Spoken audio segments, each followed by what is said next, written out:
Hi, folks. Welcome to our first webinar, Trash Talking with Scrapp's founders, Dan, that's me, by the way, Mikey, and Evan. We're here today to give you a bit of an insight around what's been going on behind the scenes, all the changes we've been making, and some really exciting projects that we've been working on. This meeting will be recorded, so don't worry if you have to nip out because we'll be emailing you all a link after we finish. As for housekeeping, you're all muted at the moment. If you need to get our attention at any time or having a question, then you can pop those in the chat. Right, let's get started. Here's what the agenda looks like. We're going to start with an introduction. So it's going to be about why now, what's the importance of making change now. Then we'll be looking at what's new in Scrapp 2.0, this new version of Scrapp that we're going to be launching later this month, our roadmap and growth plans. Then we'll be looking at partnership opportunities before moving on to how you can get involved, how you can help, and finally a short section for Q&A. And with that, I'll hand you over to Mikey. He's going to tell you a bit about why we're so passionate about helping people to reduce their waste. Amazing. Thank you, Dan, for the warm welcome. Hi, everybody. My name is Mikey, and I will be going over why change is needed in the state of the industry and a little bit of background knowledge to really understand what we do at Scrap. So, why change? The World Bank estimates that we generate more than 2 billion tons of household waste each year. That's the equivalent of taking Central Park in New York and covering it with trash extending a kilometer into the sky. For perspective, that's more than 4 times as high as the tallest building in this photo, the Time Warner buildings in the top left-hand corner. This is also equivalent to about 3/4 of a mile, so it's quite tall. 94% of this waste ends up dumped in developing nations, landfills, and our oceans every single year. Global waste contamination is the primary cause of recyclables, compost, paper, and other valuable materials ending up in landfill, causing numerous problems in secondary material markets. So, what is contamination? Picture the last time you've walked up to your recycling bin at home and think back through all the times you've stood there wondering, can I recycle this or not? Maybe it was a yogurt pot with a shiny film lid. Maybe it was the label on that water bottle you were just curious about. Or maybe it was something many of us use every day, like a milk or juice carton, or even an Amazon box with labels all over it. Don't worry because you're not alone. Estimates show that over 8 in 10 of us experience this kind of confusion about what bin something should go in every single day. Basically, recycling contamination occurs when we put those materials into the wrong bin.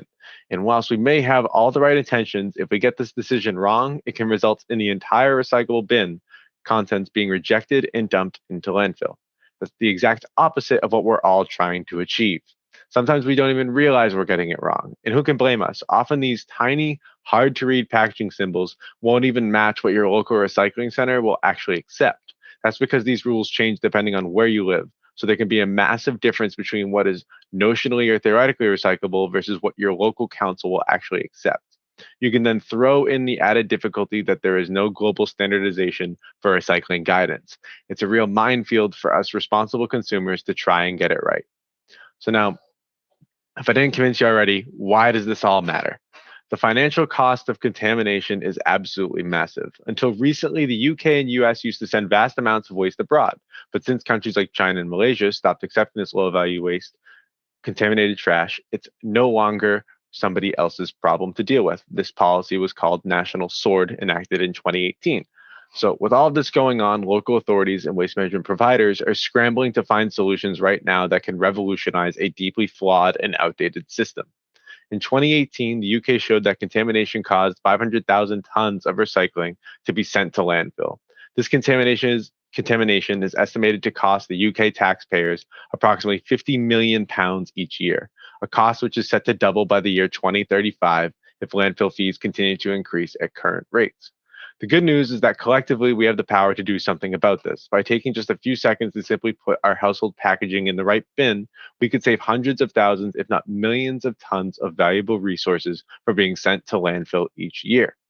The financial reward for fixing this broken system will be massive. Over in Toronto, Canada, they found the city saved over $1 million each year for every 1% decrease in contamination. Again, that's just 1%. Most communities currently face contamination rates of 10 to 40%. So why don't we recycle better? The problem with challenges like climate change and encouraging climate action is that people know enough to feel guilty, but not enough to do something about it. This means that educating people how to recycle won't necessarily drive them to action. It's why current solutions like websites and leaflets often contain lots of information, yet don't seem to be putting a dent in contamination levels. So, with search trends for phrases like, is this waste item recyclable, hitting an all time high in 2021, there's plenty of other factors that need to be addressed in order for consumers to get it right. For example, approximately 40% of branded products still do not clearly show if they can be recycled or not. This suggests that in order to help people get it right, guidance must be up to date, product specific, and localized.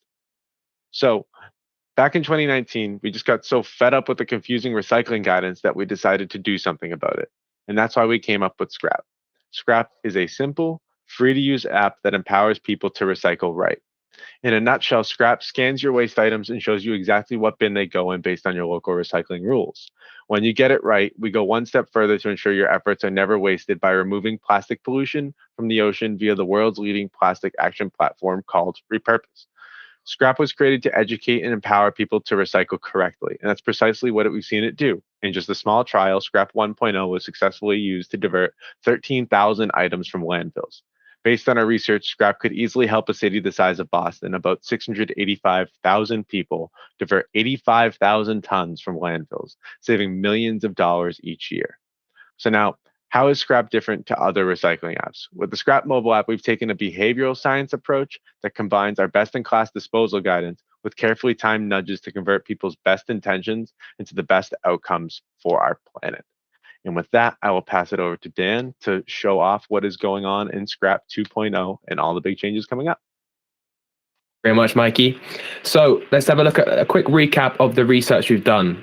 Since we first publicly released Scrap back in September 2021, we've had the chance to speak to many members of our community who have helped us to rebuild Scrap from the ground up. And that's led us to create this new version of Scrap that we're calling Scrap 2.0.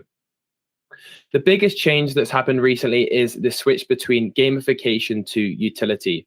The overriding message we got from people was that they didn't want to spend ages on a recycling app, and they actually wanted to spend as little time as possible.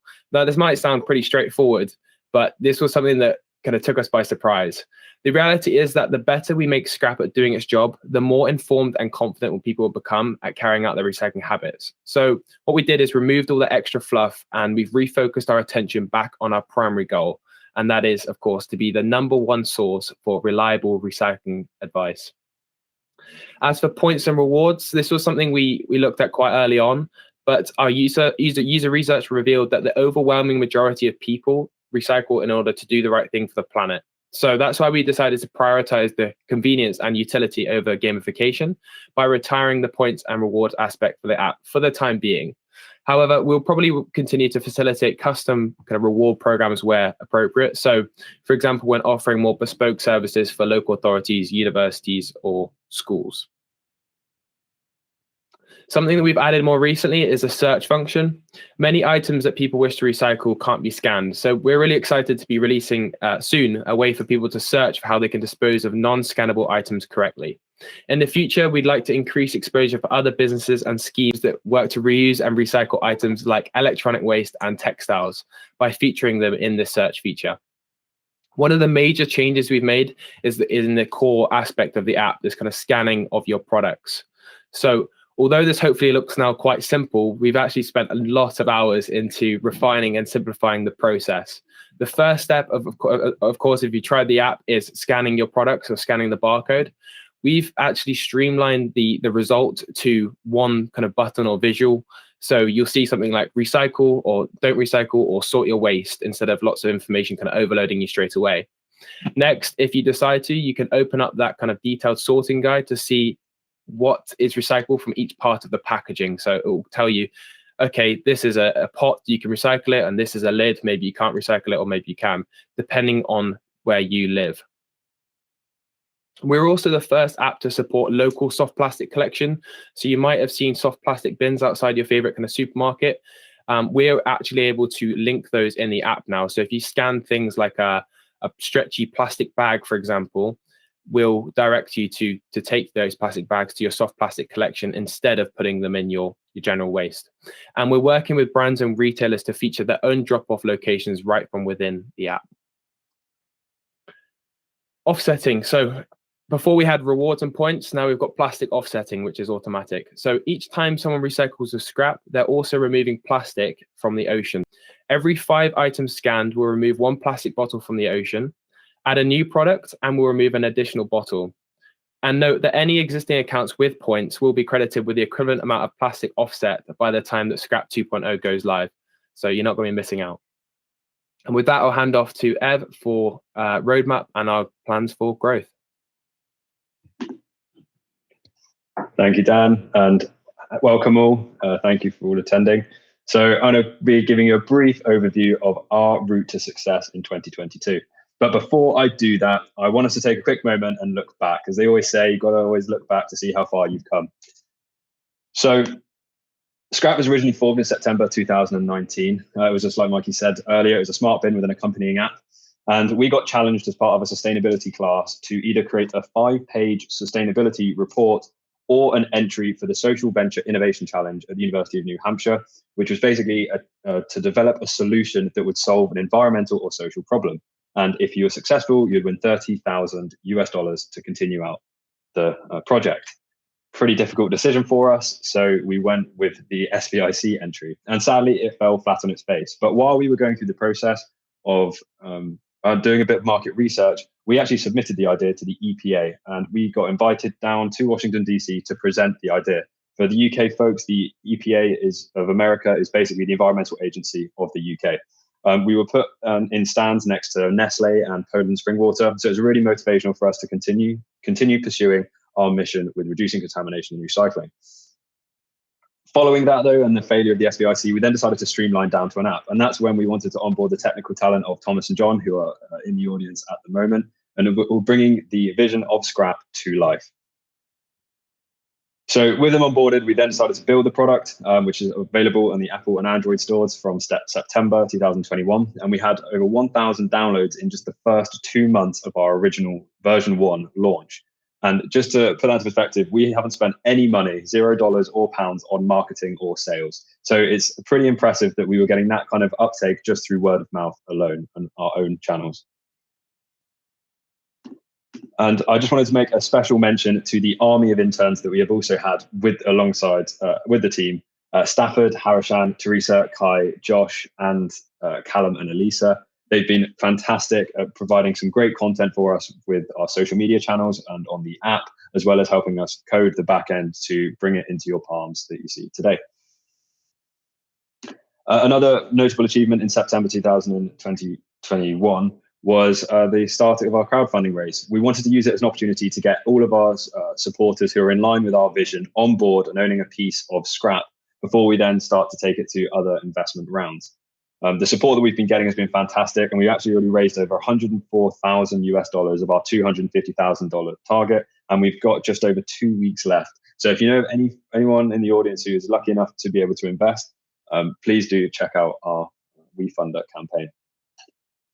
One of the biggest achievements, though, I feel, and that was actually just this past month, was the fact that the whole team is now fully employed. Having been juggling Scrapp with university and other part-time jobs, we're now fully employed. We've got our first paychecks in January, and it's a really exciting time for us to start working and putting all of our resources into this opportunity. So now that's all looking behind us. Now what's to look forward to? So we've got some really exciting things coming in 2022. The first one is piloting our web portal services. So we're looking to work with the local community this year to get the insights on the benefits of Scrapp, whether that be recycling engagement, the amount of waste potentially diverted from landfill, and educating people to recycle right. We've already proved through our beta test back in March 2021 that for a city the size of London, Scrapp could prevent over 4 million tons of CO2 from being released through recycling right every single year. It's a pretty exciting statistic for us to be able to share with everyone. These metrics that we will get from the local communities will give us a good case to grow in the UK and also pilot in the US. Now, one of the next milestones that we've got, and the minus the 00 GMT might be a bit confusing, but there's a fun fact attached to it. So Dan and I have never actually met the technical team, Thomas and John. I did meet Callum, who's currently working with us at the moment, only the other day. But we have been working with Thomas and John for now a year and a half, and we've never met them in person or been in the same time zone. So we're going to use an opportunity that has presented itself in May 2022 for us all to be in the same area, which is Edinburgh. We have been lucky enough to be accepted for an AI project to work with 20 Edinburgh University master students to work on our unique data sets and increase our value as a business for our users. We're going to take it as an opportunity to get together, like I said, but also to teach the Americans how we do it this side of the pond. The next step is getting customers. It's something that we have spent a long time wrestling with in our business models. I'm sure if any advisors listening know the pains that we've had with that. But we're really excited to share a really exciting project that will get us some early runway, which I'll go into in one of the next slides. But for the most part, though, we're going to be focusing our markets in the UK and the US. Following that, we'll be looking at our seed fundraising round expected in Q3 of this year. We're looking at a raise between $850,000 to $1 million, and this will get our B2B services ready to scale throughout the US and UK markets and grow our team to 10. What we also like to do with the capital raised is to invest in marketing and sales, because that means we can increase our user base and improve our offering through all the communities that we service with Scrapp. We are open to talking with investors for this seed fundraising round. So if anybody's listening is interested, please do feel free to scan the QR code that you can see in the bottom right of the screen, and I'll be happy to chat. We are a global company. We've got global plans. So the UK and the US are kind of on our main agenda at the moment, but we've been getting interest from international players around the world, and more of that will be coming out soon enough, so do stay tuned.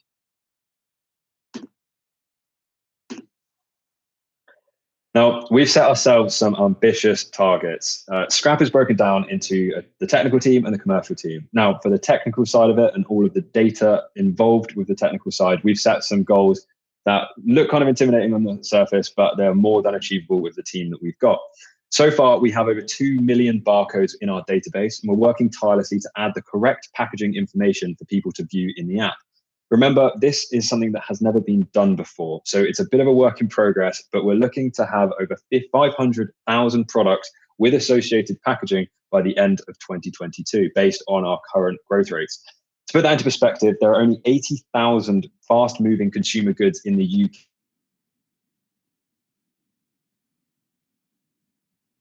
So we're looking to at the least covered all of the UK. So most of the products that you scan, there is a good chance you will have in the app, before we also look to expand in New England of the US and also the West Coast.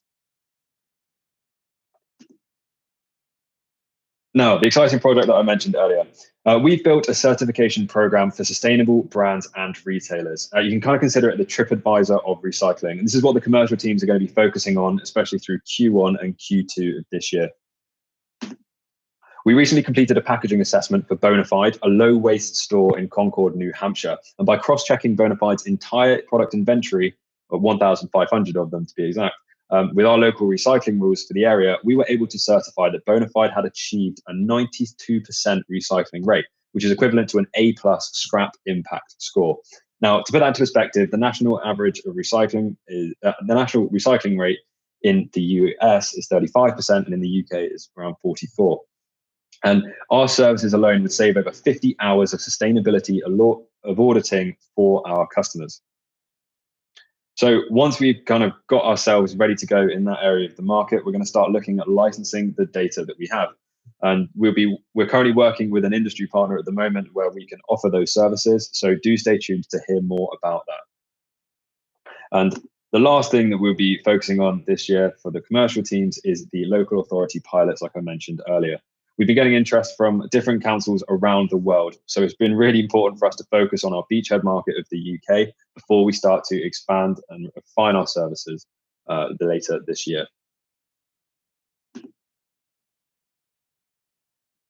And for that, I will pass over to Mikey. So hello, everybody again. So just to touch a bit on our partnership opportunities. So we've been working with two main segments of brands and retailers, and then also low waste stores. So as we've seen with the rate that packaging changes, packaging symbols can be very easily outdated and display the incorrect guidance. So recently we've been working with brands and retailers looking to save space on their packaging and help their customers recycle correctly at a location and product specific level.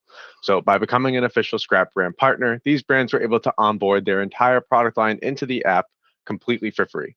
If their packaging changes or they add new products, they simply send us a message with the updated information and we can automatically update their products across the world without the worry and cost of reprinting labels.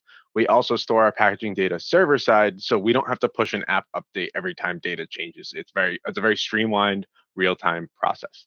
So if you know of any brands looking to partner, please don't hesitate to reach out to us, as we are always looking to expand and help more brands establish their sustainability programs. Now to low waste stores, as you can see Bonafide up there, we wanted to certify them as a zero waste store because they actually came to us saying they had no idea if they were genuinely a zero or low waste store or not. Obviously, they don't source many plastics at all, and they were doing their best, but there was nobody to confirm with them if they were actually a low waste store. So basically, we went in, we did our assessment, and we are pleased to announce they had a 92% average rate of recyclability, as Ev mentioned earlier. So if there are any zero waste stores or brands, retailers, et cetera, that are looking to do something similar to this, we are always ready to work with them. It's a very quick, easy process and affordable to set up with our Scrap Impact Score certification. And you'll come away with local guidance for all the products you sell, as well as a whole host of marketing materials, which you can use to communicate your successful sustainability efforts to your customers. And with that, I will pass it over to Ev again to tell you how you can get involved. Thanks, Mikey. Yes, so how can you get involved? I know it's a question that everyone's burning to hear the answer to. So if you get your phones out ready for the next slide, I do apologize, it's a bit of a QR overload, but I will go through them systematically so you can understand why we've put them up there. So starting from the left, we've got the Green Alley Awards. So this is a pan-European business competition that we have been shortlisted for. There were over 400 applicants and we got shortlisted to the last 20 for a public vote. The winner of that gets fast forward straight to the final. And there's 5 other entrants that will get put through to the final also, but to be able to get fast track straight into the final would be fantastic. So please do vote. The next thing you do to support us is just by downloading the app, which is the next QR code you see there. Once you download the app and start adding in products, that is really helping us to take the actionable steps for us to achieve our goals. Each time we verify a correct entry, it gets shared with the rest of the community. So everyone will be benefiting from the work that you do. So please do download Scrap and see it for yourself. Now, like we mentioned earlier, if you're in a fortunate enough position to be able to invest, we'd be incredibly grateful if you could help us reach our fundraising target. We're just over 50% of the way there. So anything that is you're able to invest is something that we would be using to help us get and achieve our goals for this year. You can invest as little as $100 I'll put it out there, but for every $100 that is invested, we will remove 1 kilogram of ocean-bound plastic and also plant a tree on your behalf. And the last QR code there of the many is for if anyone knows of anyone that might be interested in investing, or you are an investor yourself that is listening to this and would like to know a little bit more about the financials and how we operate, please do book in a time to chat. We're happy to do it and we'd love to hear from you.